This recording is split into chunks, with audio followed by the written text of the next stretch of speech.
been in this show quite a few times, and then directing it, right? I just really have come to love this show as a director, as the Major General, as Samuel.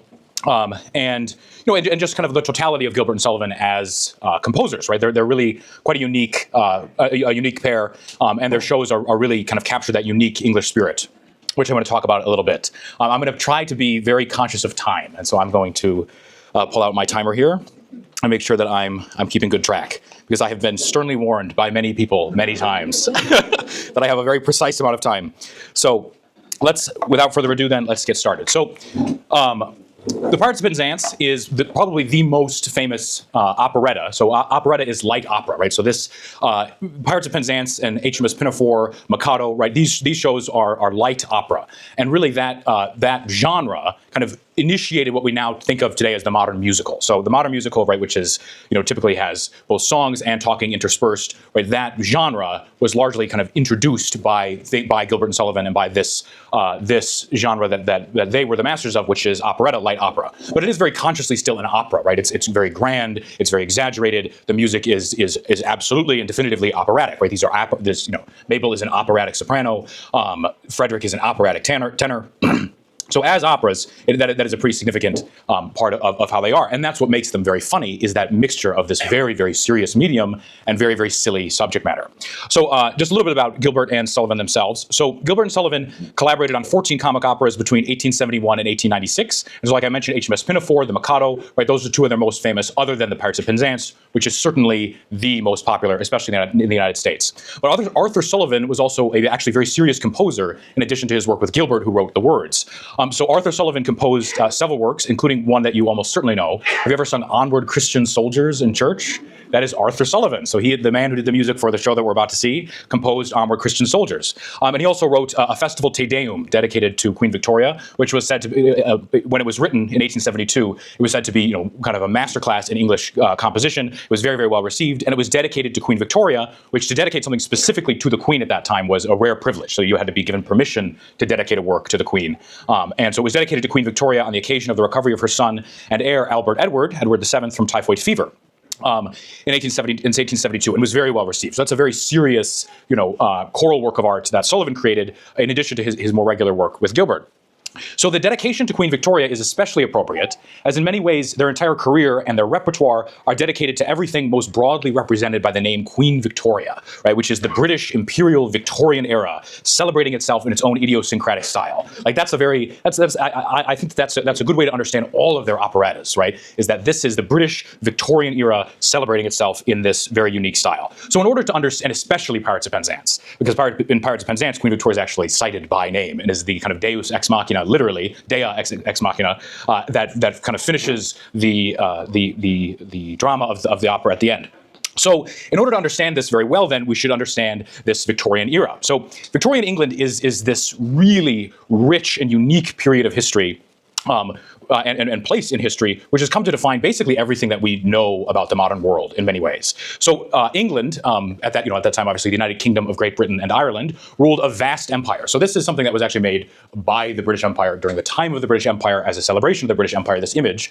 And so this kind of gives you a sense of the scope, right? So we have, so at this time, Britain is not just Britain. Britain is not just Britain and Ireland. Britain is also actively, consciously, presently ruling South Africa, Australia, New Zealand, the entire Indian subcontinent. So not just India as we know it, but India, Pakistan, Bangladesh, Burma, right? All those parts are integral parts of the British Empire, in addition to all of Canada, right? But even this map doesn't quite capture just how universally the British imperial power extended over the earth. This is those parts of the British Empire that are formally inside the British Empire. But to get a sense of those areas that they had some power or sway over, this map is a little bit more accurate. So this is every territory that has ever been under British imperial rule in some meaningful sense. So you'll notice we're not on there, because this is kind of a 19th century, there's a bit of a 19th century and onward type of map. So you can see, right, they have this kind of grand red line that runs the length of Africa, Nigeria, Ghana, right? There's things on there that weren't on the original map.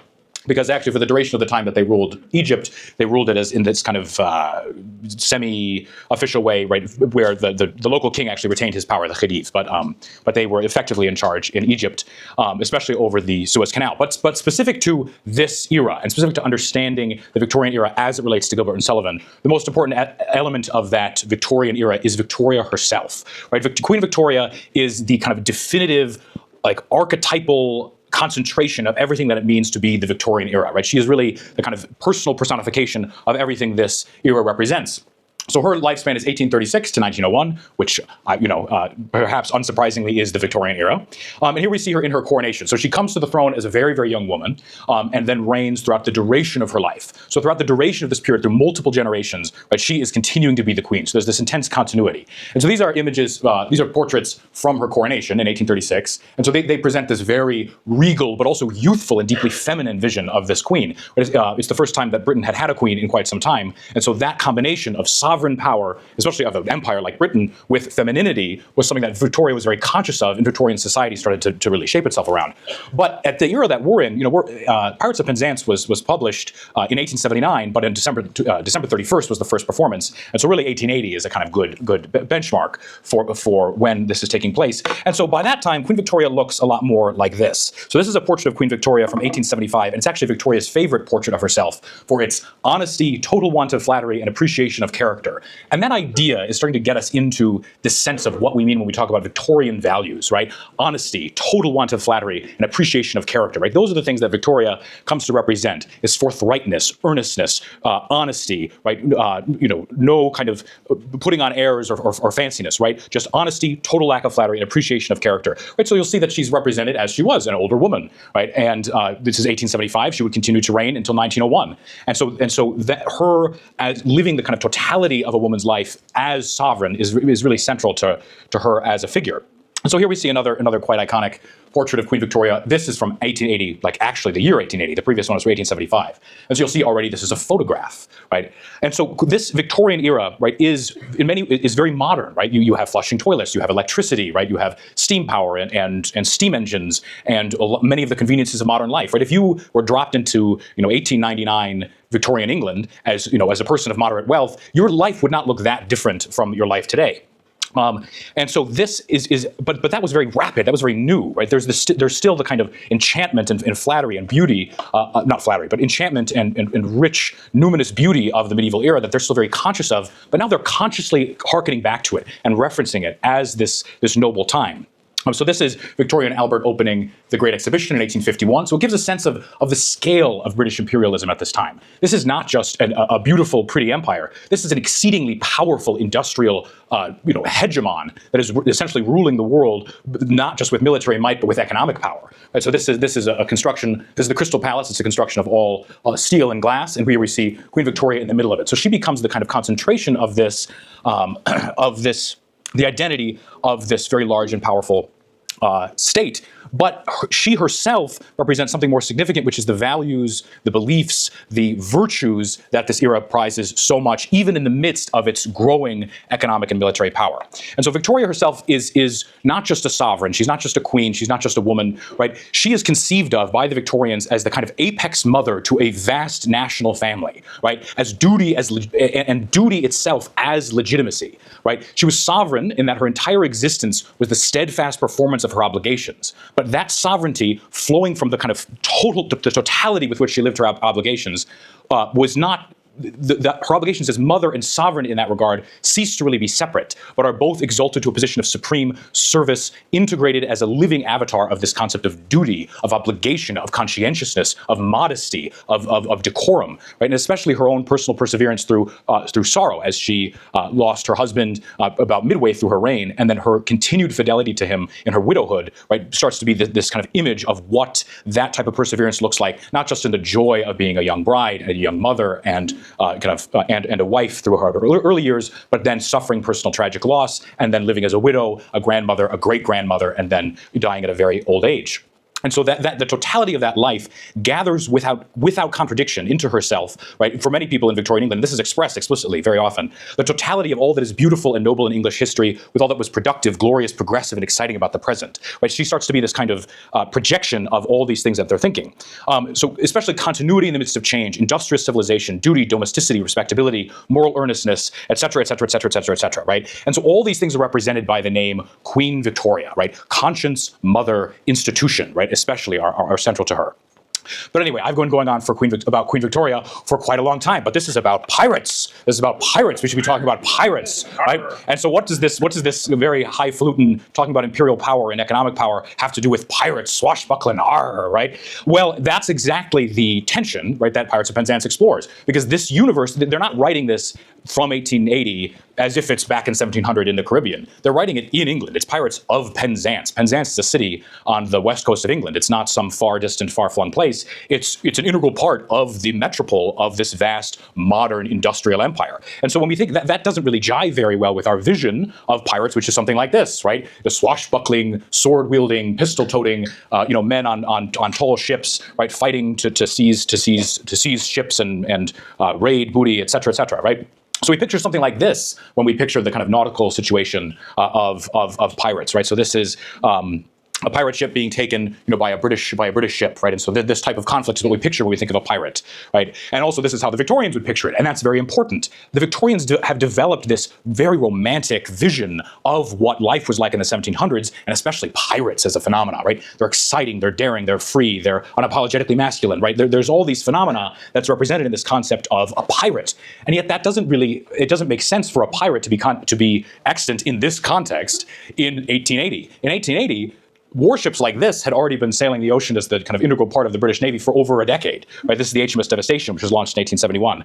And the very year that this takes place, you have ships like this. This is the HMS Inflexible. Right? This is the HMS Ajax, which was actually launched just 2 months after Pirates of Penzance premiered. Right? These are not romantic sailing ships. These are powerful, heavy steel, coal dust belching, massive instruments of industrial warfare. These are not these romantic sailing ships. Right? This is the HMS Collingwood, the HMS Rodney, the HMS Anson. This is the thing that people are conscious of when they're thinking of the British Navy at the time, right? And they're aware of this, and they see this constantly, and they like this, and they're excited by this, right? This massive industrial power welded to the kind of fighting spirit of the British, manifested in such incredible machines of war.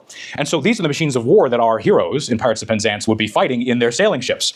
And so, and this is said explicitly, not just these warships, but also the ships that they would be pirating, right? So there's a line in the show, a keener hand at scuttling a Cunarder, or cutting out a P&O, never shipped a handspike. Well, the Pirate King is saying this as a pirate on a pirate ship, right? But a Cunarder or a P&O is a ship like this. This is a Cunarder from launched just a couple years after Pirates of Penzance premiered. This is not being taken with a pirate ship and sails, right? Ships like this in World War I, the HMS Oceanic actually sank a U-boat by striking it, right? This is not a ship that is being taken over by pirates, right? And so just to give us a sense, this is the universe that they're talking in, right? And I'm going on far too long about ships, but they're very beautiful ships, right? And they're very powerful ships, right? And they represent the Victorian era in this very real way. But this tension between the effervescent, idealized, exciting, romantic vision evoked by the phrase pirates and the naval reality of the time is an evocative microcosm of the prevailing Stimmung or communicative, meaning-bearing atmosphere of the Pirates of Penzance, right? So I like to call the Pirates of Penzance, or think of it as a patriotic satire, right? When we think of a satire, we imagine something snide, sarcastic, cynical, critical, cutting, condescending, deconstructive, or disparaging, right? But the Pirates of Penzance is nothing of the sort, but it is a satire, right? But in Pirates, Gilbert and Sullivan invite the audience, for them other Victorians, to enjoy and celebrate an atmosphere in which the values which define their society are exaggerated to the point of humor, right? That humor is not a mockery of the virtues that are presented, but a comic hypertrophy of virtue. It invites the audience to say to itself, aren't we silly? But aren't we silly in such richly admirable ways, right? The atmosphere does not seek to challenge or undercut those values, but rather is redolent with an abiding love, an ultimate patriotism to this universe they inhabit, right? Gilbert and Sullivan, they generate this atmosphere redolent of love, of patriotism, of affirmation, of nobility, of earnestness, of honesty, of forthright masculinity, and all these excellent virtues that the Victorians loved, right? They generate this atmosphere by giving each character a thrilling opportunity to exhibit treasured virtues, right? Every scene is very much like that, and then exaggerated to the point of humor. So the Pirate King, despite being on his face the most ridiculous and out of place of these characters, a Pirate King in 1880, is actually one of the more self-aware characters in the opera. And he gives voice to one consistent note of actual satirical criticism in the show, right? He says, "I don't think much of our profession, but contrasted with respectability, it is comparatively honest."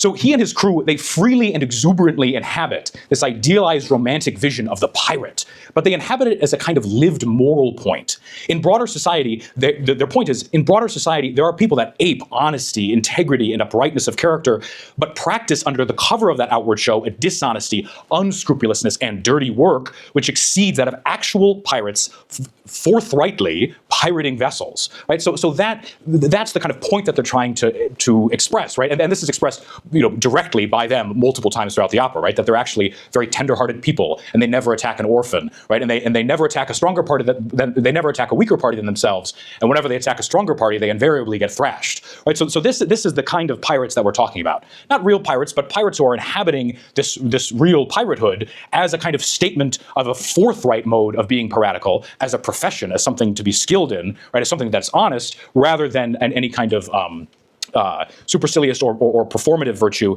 that has no actual substance in it. And interestingly, this is the reason why they're so particularly critical of this type of hypocritical dishonesty is because Gilbert and Sullivan were at that moment contending with the economic impacts of the piracy of HMS Pinafore. So people would go and they would sit and they'd listen to HMS Pinafore and they'd write down the words and the lyrics and as much of the music as they could, and then put on productions of it without their consent. And so they were very angry about that, about the fact that their shows were being pirated. And so there's a little bit of like imminent criticism amidst this, what I think is their broader civilizationally celebratory point.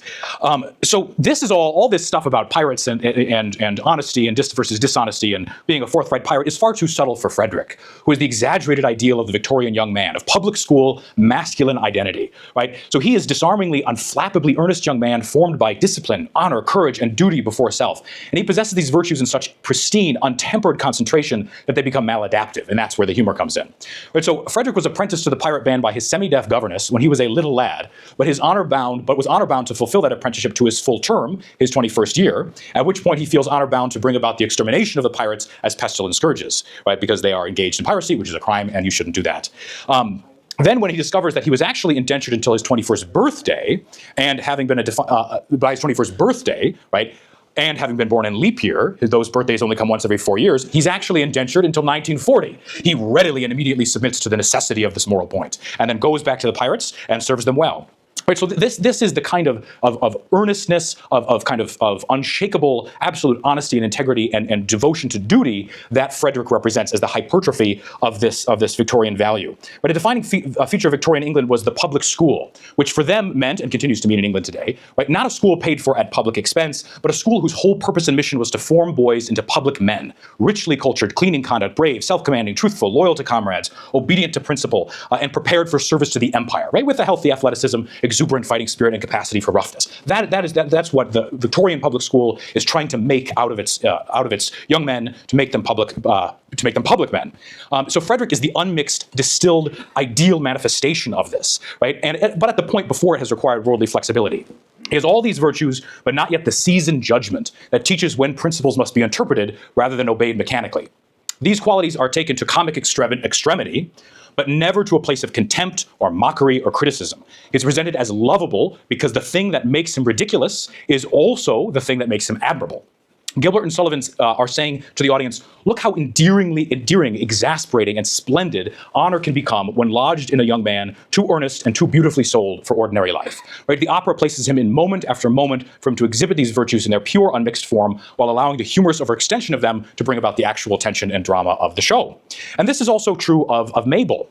Right? If Frederick is over-perfected masculine earnestness, Mabel is over-perfected feminine romantic fidelity, not just to Frederick, but to the same ideals and virtues to which he is faithful. She is the perfect counterpart to Frederick. She's the over-perfected ideal of a Victorian young gentle lady. Right? A line that kind of encapsulates this is that after Frederick has returned to the pirates, she says, "He has done his duty, I will do mine. Go ye and do yours." Right? So that kind of encapsulates her as a character.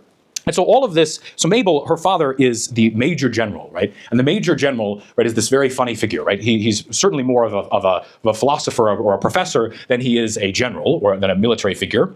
And he's actually a reference to a real living officer at the time, and that's Field Marshal Garnet Joseph Wolseley, the first Viscount Wolseley. And so he was actually aware that this was a reference to him, and far from being offended, he would actually perform the Major General song to the entertainment of his guests from time to time.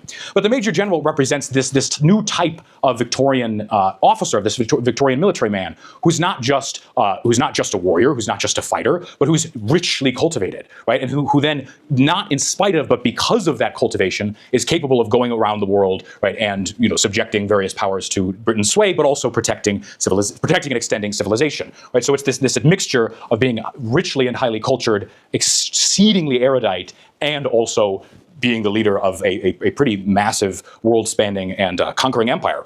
And so that tension is very much at play here. Whereas the Major General kind of seems to imply that he doesn't have much martial skill. This Field Marshal was exceedingly effective.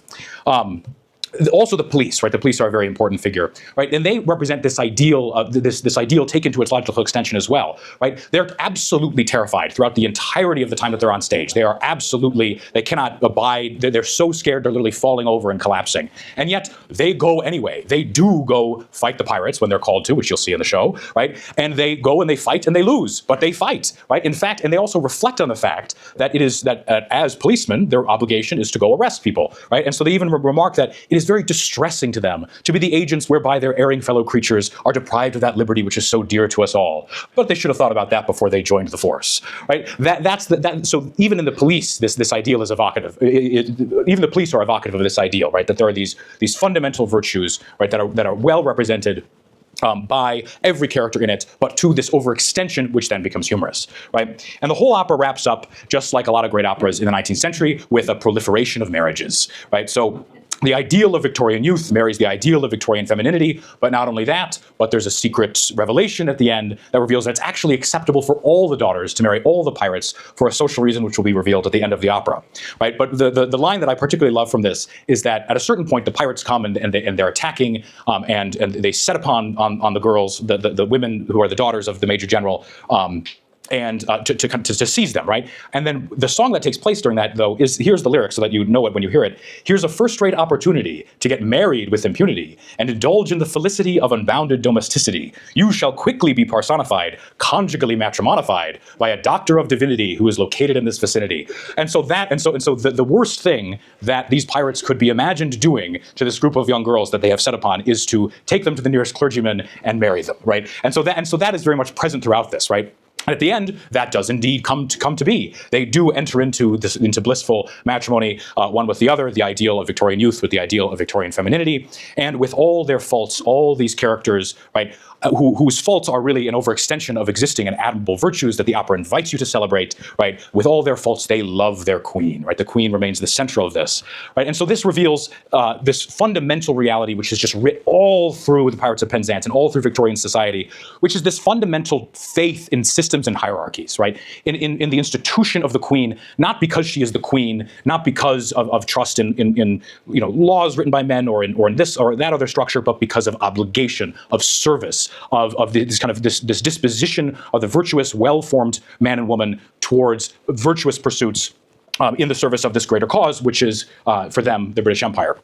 So this idea of love especially underpins the entirety of the opera, not just the beautiful self-gift, ultimate self-gift between Frederick and Mabel, but also this more total, motivating public love, right, as this chosen, deliberate self-sacrifice that you see in every single one of the characters. The pirates, right, in their service to the integrity of principle of being honest in what they do, right. The daughters in their service to being the supportive Cornish women, supporting their men as they go off to fight and die on behalf of justice, right, and of course, Frederick in his service to these transcendent virtues, and then everyone involved in their ultimate service in their love for the queen, right? And so this ultimate patriotism to this universe that they inhabit is funny. It's meant to be funny because it's ridiculous, right? But that ridiculousness is not critical, it's not deconstructive, it's celebratory, and it invites you to join in the celebration of such a beautiful, nice world that, it was wonderful if that had existed, and maybe it could exist in the future. But that's, I'm far over my time, but this is a wonderful, wonderful show. I hope that you enjoy it. The kids do it very well, so I really invite you to share in what they ask you to, which is to celebrate this beautiful opera, celebrating this beautiful culture. Thank you very much.